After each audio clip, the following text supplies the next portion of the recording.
Padre, en esta hora vamos delante de tu presencia. Agradecido, Dios, de esta nueva oportunidad que tú nos das de venir a tu casa de oración. Dios mío, acercarnos reverentemente a tu palabra. Dispón nuestra mente y nuestro corazón para este tiempo, Señor. Tú conoces nuestras debilidades espirituales. Obra en cada uno de nosotros, Dios. Sé propicio con cada una de nuestras necesidades. Y glorifícate en medio de este tiempo, Señor. Que el resto de este servicio también sea para edificación de todos los que asistimos acá, Señor, y que tú seas honrado y glorificado en todo lo que hacemos. En el nombre de tu Hijo amado Jesucristo te lo pedimos todo. Amén. Bueno, hermano, había empezado el pastor la clase pasada con el capítulo 21 de la libertad cristiana y la libertad de conciencia. Y muy rápido hago un comentario del primer párrafo que ya el pastor dio, pero que recordando un poquito de las cosas que nos van a dar la facilidad o la posibilidad de entender mejor el segundo. Bueno, el primero trataba de la libertad que Cristo compró ahí con su sangre ahí en la cruz y que nos libró de la culpa del pecado, de la ira condenatoria de Dios y la maldición de la ley por no cumplirla, y además que nos libró de la esclavitud de Satanás y el dominio del pecado, y que como un gesto de contribuir en algo, a retribuir en algo a ese gran regalo que recibimos del Señor y sin merecerlo, debía haber una actitud de obediencia en todos los creyentes y un temor reverente, no servir, sino un temor que nos acerque a Él en lugar de alejar. Así llegamos a este segundo párrafo, donde nos habla sobre la conciencia y cómo las doctrinas y mandamientos de hombres no deben nunca interferir en lo que la palabra ordena. Así le vamos a empezar este tiempo dando lectura a este párrafo. Estamos en la página 32 más. Segundo párrafo de la página 32 y dice: solo Dios es el Señor de la conciencia y la ha hecho libre de las doctrinas y los mandamientos de los hombres que sean en alguna manera contrarios a la palabra o que no estén contenidas en esta. Así que creer tales doctrinas u obedecer tales mandamientos por causa de la conciencia es traicionar la verdadera libertad de conciencia y exigir una fe implícita y una obediencia ciega absoluta es destruir la libertad de conciencia y también la razón.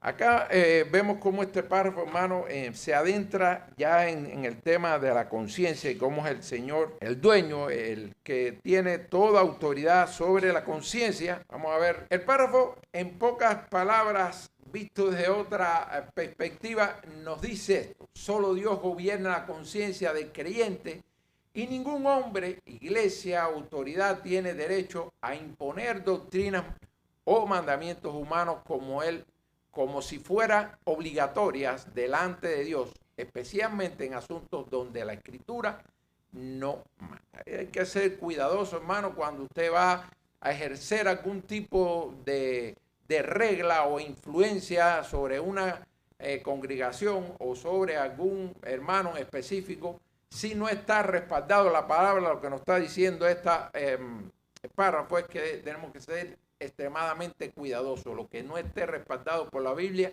usted lo puede tener como un concepto de vida de manera personal, pero no se lo puede exigir a otro. También advierte contra dos errores. Primero, el legalismo, que es imponer reglas humanas como mandamientos divinos, y el libertinaje, es decir, usar la libertad cristiana, esa libertad que el Señor ganó ahí en la cruz. Pero ya habíamos especificado, y por eso le di lectura, de qué nos libró, de qué nos hizo libre ese sacrificio del Señor. No es para usar la libertad cristiana para justificar el pecado o la rebeldía, sino una obediencia agradecida por esa victoria que el Señor ganó ahí en la cruz, pero es la victoria sobre el pecado, la esclavitud y la condenación y la liberación de la ira de Dios. Pudiéramos decir que es decir, sería bueno abordar este tema que es la conciencia, porque nos está hablando de que Dios solo es el Señor de la conciencia. Mire, hermano, la conciencia, si usted se mete en ese mundo, pudieran darse, no sé, infinidad de clases sobre ese tema, pero por supuesto que ese no es el objetivo de la clase. Estamos hablando del tema de cómo el Señor es el que domina, el autor que conduce a la conciencia, y no adentrarnos en el concepto, pero sería bueno refrescar. Si alguno tiene duda, dice, la conciencia es el estado de ser consciente, la capacidad de tener experiencias subjetivas. Es la sensación de ser tú, experimentando el mundo en primera persona. Acercándolo un poquito al entorno que aborda este párrafo, la conciencia es como un testigo interior que acusa o aprueba nuestras acciones delante de Dios. No es perfecta, por supuesto que no, hermano, pero Dios la usa y también la gobierna. Ahora, fíjense, vamos a darle lectura otra vez al primer párrafo y llegar a una pregunta. Dice, solo Dios es el Señor de la conciencia y la ha hecho libre de las doctrinas y los mandamientos de los hombres que sean en alguna manera contrarios a su palabra.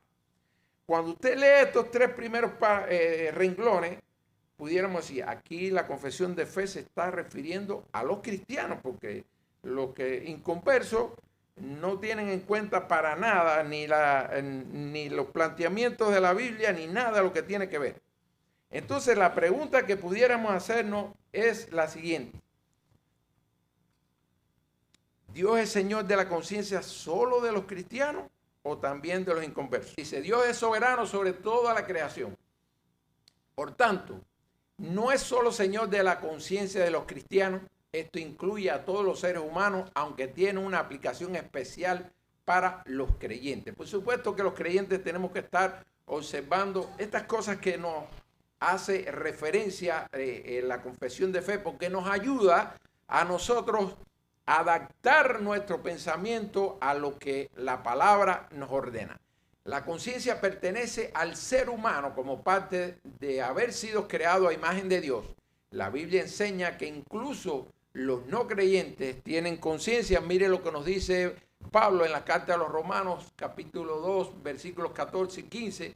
Dice, porque cuando los gentiles que no tienen ley y hacen por naturaleza lo que es de la ley, esta, aunque no tenga ley, son ley para sí mismos, mostrando la obra de la ley escrita en sus corazones, dando testimonio su conciencia y acusándolos o defendiéndolos su razonamiento. Es decir, Pablo con claridad aquí nos está haciendo referencia incluso a aquellos que no tienen a Dios en su corazón, aquellos inconversos pueden tener también esa confrontación con esa conciencia interna. Por tanto, nos muestra que los inconversos también tienen conciencia y por supuesto están bajo el dominio moral de Dios. Esto significa que los inconversos también poseen conciencia y están bajo el señorío moral de nuestro Dios. La confesión enfatiza, y quiero hacer énfasis en eso, hermano, porque la pregunta que hacía al principio pudiera alguien tener la idea de que esto es solamente porque se está refiriendo al párrafo específicamente a la conciencia de los cristianos, que no debe estar influenciada por ningún legalismo, es decir, por ningún mandamiento de hombre que no esté respaldado bíblicamente. La confesión enfatiza especialmente a la libertad de conciencia del cristiano, porque el creyente ha sido liberado de las doctrinas humanas que intentan imponerse como si tuvieran autoridad divina. Es decir, Dios es Señor de la conciencia de todos. Nadie está fuera de su autoridad moral. Pero en el creyente esto tiene una aplicación práctica especial. Ningún hombre, iglesia, gobierno o tradición puede exigir obediencia en asuntos donde Dios no ha mandado. Resumiendo, hermano, la idea. Solo Dios es el Señor de la conciencia. Su dueño, su origen está en Él y Él es soberano sobre ella. Ningún hombre puede ocupar el lugar que solo le pertenece a Dios. Ni pastor, ni tradición, ni denominación, ni cultura puede estar en contra de esta manera que lo estamos reflejando. Es decir, solo el Señor tiene autoridad sobre él y, por supuesto, su palabra. Toda conciencia depende de él y está bajo su dominio. Miren estas dos advertencias que nos da la Biblia. Por supuesto, pudiéramos sacar otra. Yo creo que con esta es suficiente para que nos quede claro. Dice Mateo 5:9. En vano me honran enseñando como doctrinas mandamientos de hombres. Cuando usted ve que en alguna iglesia se esté exigiendo, se esté tomando como algo, una regla que no se puede violar, algo que no está respaldado bíblicamente, sencillamente la palabra nos dice, no están honrando a Dios con esas prácticas. Dice Hechos 5:29, es necesario obedecer a Dios antes que a los hombres. Mire Colosenses también, como que en el capítulo 2, versículos 20 y 23, nos hace referencia a este mismo tema. Dice, pues si habéis muerto con Cristo en cuanto a los rudimientos del mundo, ¿por qué? Como si vivieseis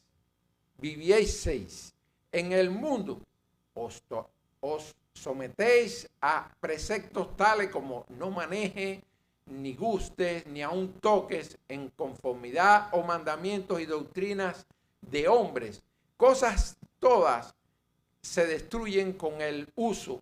Tales cosas tienen a la verdad cierta reputación de sabiduría en el culto voluntario, en humildad y en el duro trato del cuerpo, pero no tienen valor alguno contra los apetitos de la carne. Hermano, hay que ser cuidadoso cuando usted va a tener un mandamiento sobre alguien, sobre alguna congregación, si no está respaldado por la Biblia.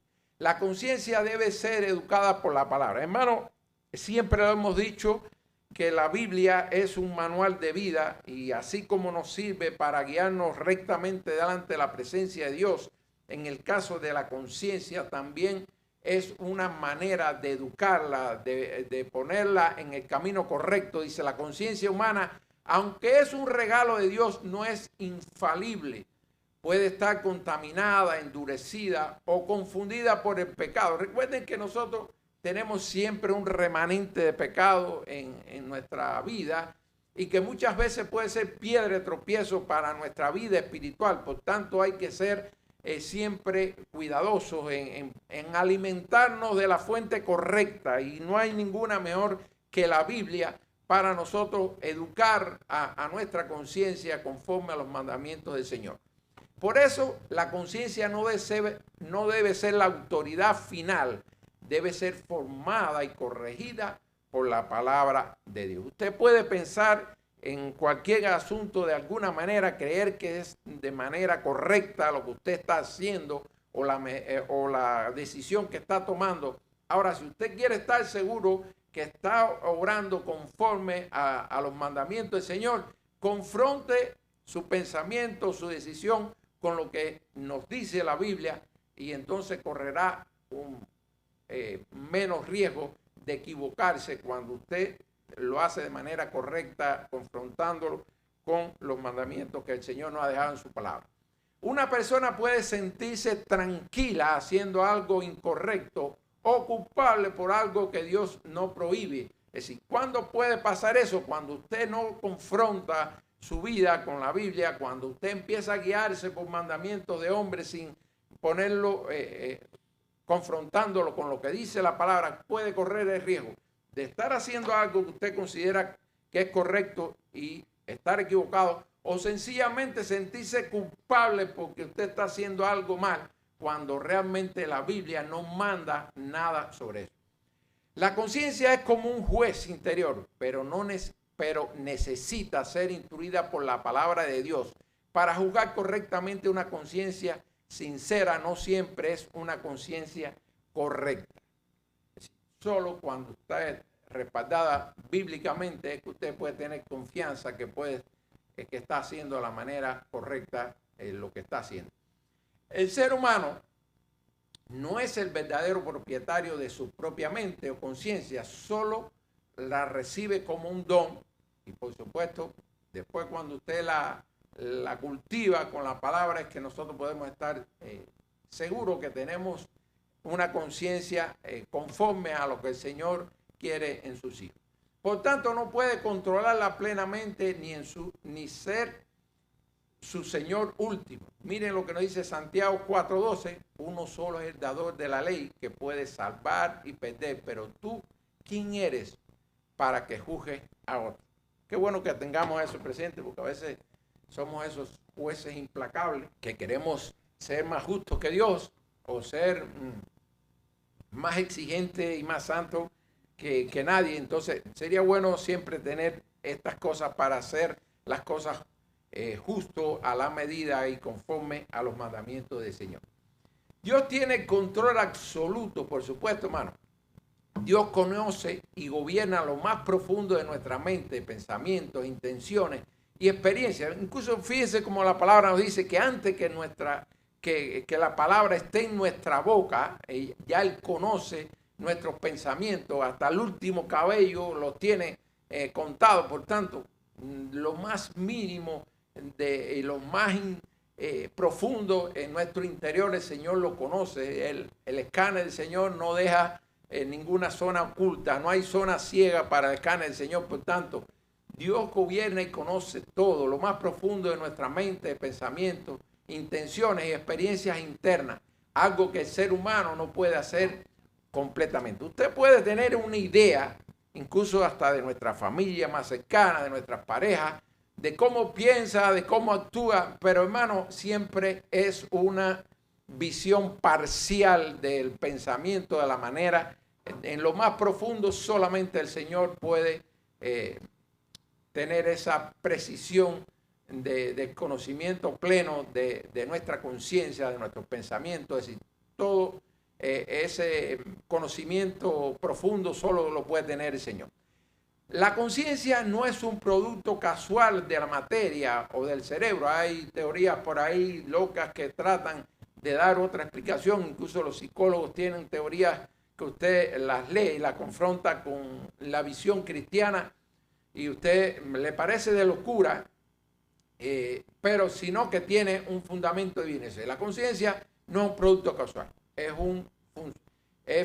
tiene un fundamento divino, es decir, el origen está en las manos del Señor. El ser humano debe someter su conciencia, pensamiento, atención, voluntad a Dios en lugar de pretender ser su propio Señor. A veces nos creemos tan autosuficientes, tan capaces, tan inteligentes que decimos, no nos hace falta estudiar la Biblia, no nos hace falta ver qué dice el Señor sobre esto. Ya yo sé que yo tengo 100% la verdad absoluta en mis manos.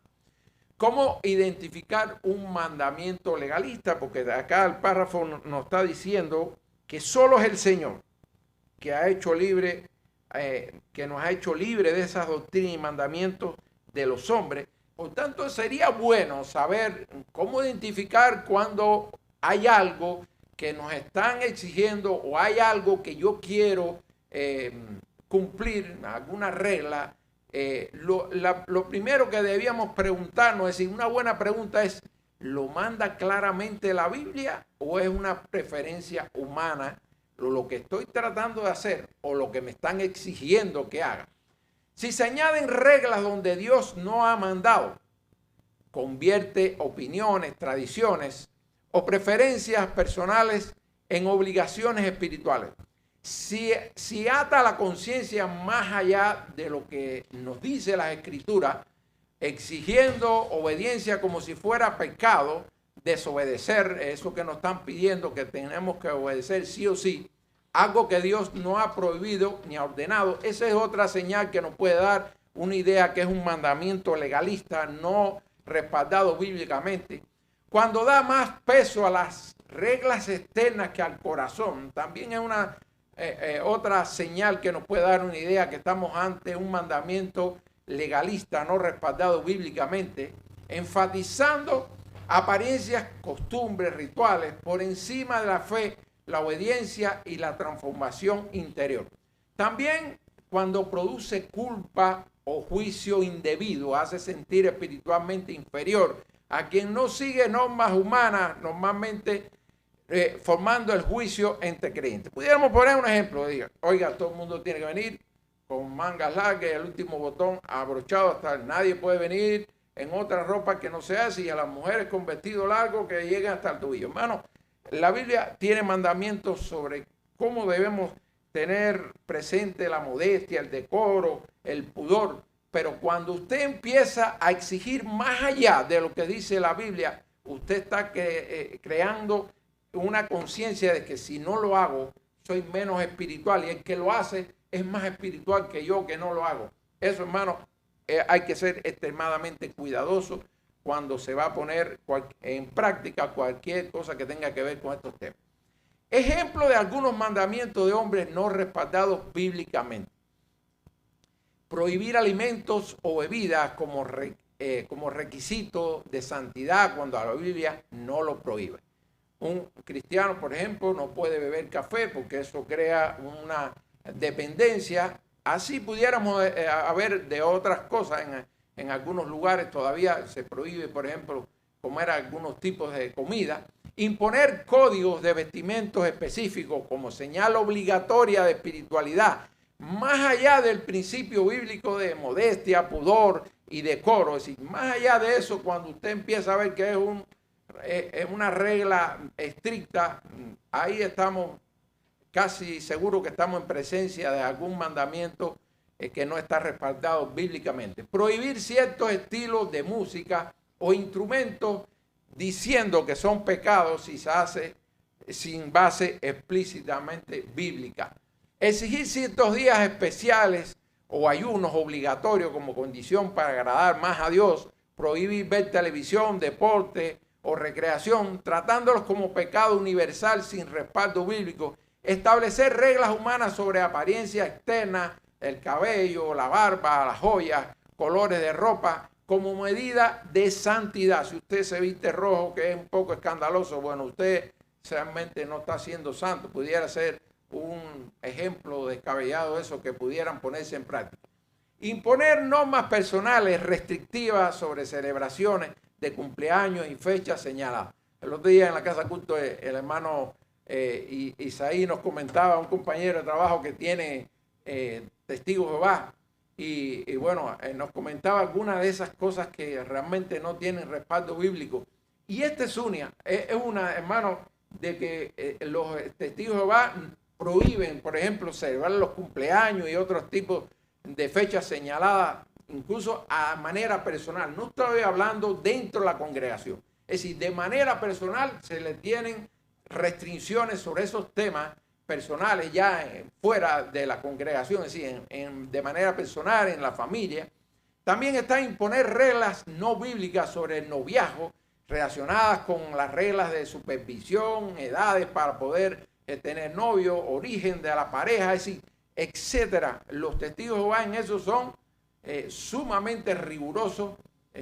Recuerdo una amistad que nosotros tenemos en Cuba que le preguntamos, oye, ¿tienes novia? No, que no puedo, es que hay muchas exigencias y no sé qué, y no he encontrado a la persona. Es decir, con ese tema, fuera de lo que dice la Biblia, hermano, ahí, sobre todo de las denominaciones que tienen que ver con los testigos de Jehová, son sumamente estrictos en estas cosas, y cuando usted ve no tienen ningún respaldo bíblico. También está de restringir la participación en la cena del Señor sin bases bíblicas claras. Oiga, hermano, aquí no estoy haciendo la clase con los testigos de Jehová, pero los testigos de Jehová a veces es simbólica. Al menos una o dos personas participan y lo demás es simbólico, porque ellos consideran que tiene que tener un nivel de santidad y estar ungido. Es decir, tiene que estar en la estratosfera de manera espiritual alguien para poder participar en la cena del Señor. Hermano, hay indicaciones claras. Creo que el pastor acá, cada vez que tenemos la cena del Señor, es muy explícito en lo que la palabra indica sobre esta norma o estas reglas que deben servirse para participar físicamente en los elementos en la cena del Señor. Pero más allá de lo que dice la Biblia, hermano, es un mandamiento que no está respaldado y por tanto cae en el margen del legalismo. Mire, hermano, cómo resumo esta parte que hemos dado. El problema no es tener convicciones personales, sino imponerlas a conciencia de otros como si fuera mandamiento de Dios. Usted puede tener de manera personal determinadas convicciones que le dice esto no lo voy a hacer o aquello no me es lícito hacerlo y nadie se lo puede criticar. Ahora, cuando usted quiera hacer eso como parte de una regla para que todo el mundo la cumpla y eso no está respaldado bíblicamente, está corriendo un riesgo grande de caer en el legalismo. Yo recuerdo a alguien acá en esta iglesia que una vez en la cena del Señor vi que no participó y le pregunté, ¿tú no estás bautizado? Sí, pero no, creo que no estoy en condiciones, creo que no soy digno de participar. Oiga, está bien, es una convicción personal, pero así como esa persona tenía, ese hermano tiene esa convicción, más allá de que usted considere que usted está obrando conforme a su conciencia y le está haciendo de alguna manera fiel a la palabra, bueno, que puede usted estar de manera personal obrando y no está ofendiendo a nadie, pero bueno, hay cosas que tienen que ver con convicciones personales que no están respaldadas bíblicamente y ahí es cuando usted tiene que tener cuidado de no extender su convicción a otros cuando no está respaldado bíblicamente. El peligro del legalismo, hermano, sustituye la palabra de Dios por reglas humanas. Eso es ofender a Dios, elevando tradiciones o preferencias a nivel de mandamientos divinos. Carga la conciencia de los creyentes como un yugo innecesario, produciendo culpa, temor y dependencia de normas externas en lugar de la libertad en Cristo. Y sabemos cuál, habíamos hablado cuál es esa libertad. No es libertinaje, es libertad de cosas que el Señor nos libró y no de la que nosotros queramos ponerle. Debilita el verdadero evangelio y la gracia, enfocando la vida cristiana en cumplimiento externo en vez de transformación del corazón por el Espíritu Santo.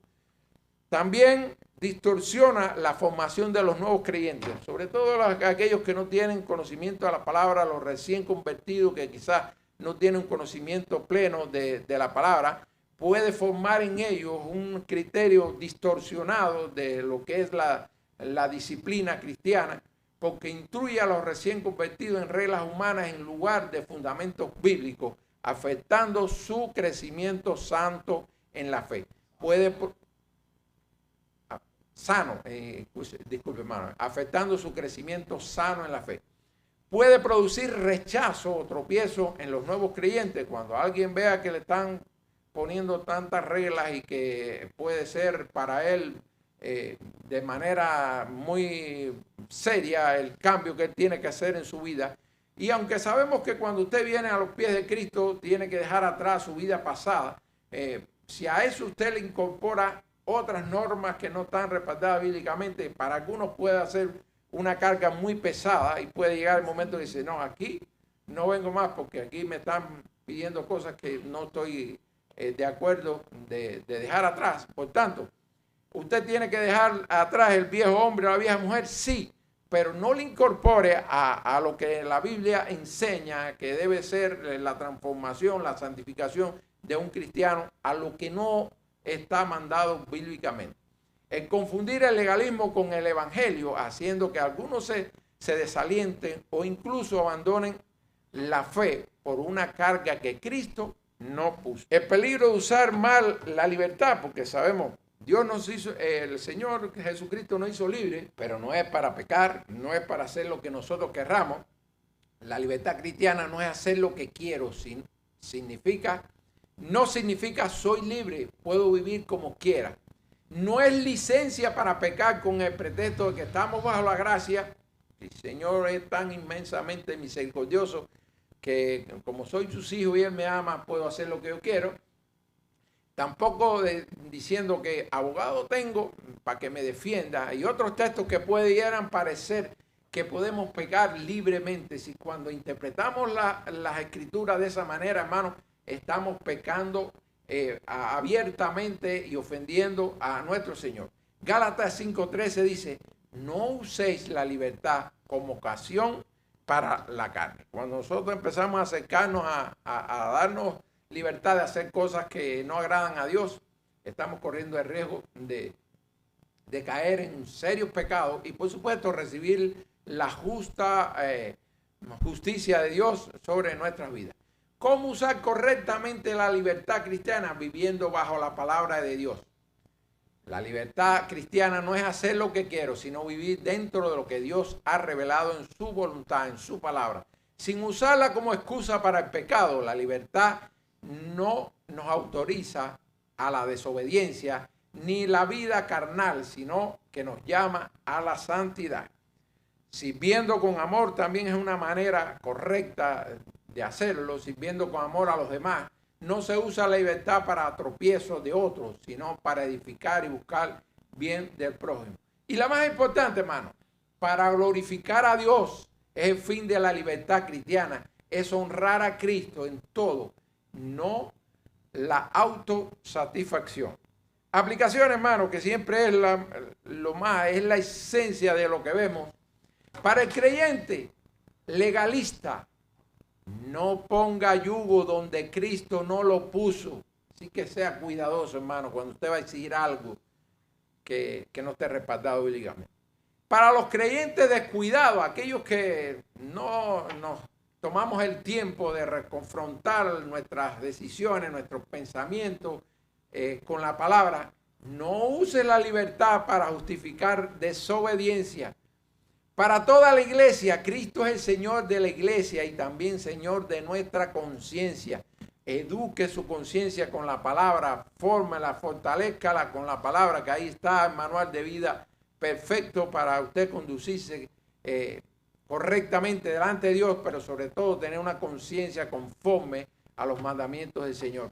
La verdadera libertad cristiana no consiste en hacer lo que quiero, sino en vivir obedeciendo a Dios, sin estar esclavizado por mandamientos humanos. Donde Dios no ata la conciencia, nosotros tampoco debemos atarla.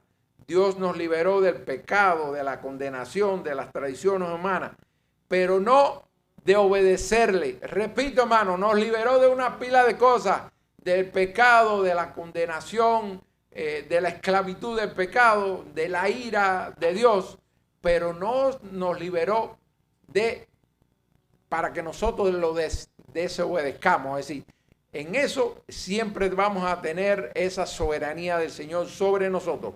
Somos libres del pecado, no libres para pecar. Bueno, de esta manera, hermano, le damos cumplimiento a este segundo párrafo, un tema muy interesante.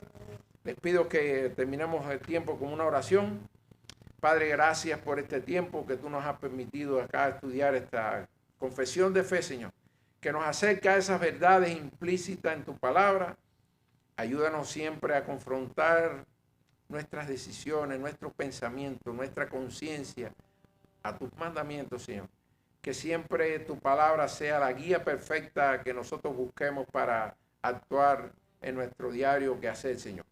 A ti, solo a ti te damos la gloria y la honra, Señor, a Jesús, tu Hijo amado, te lo pedimos todo. Amén.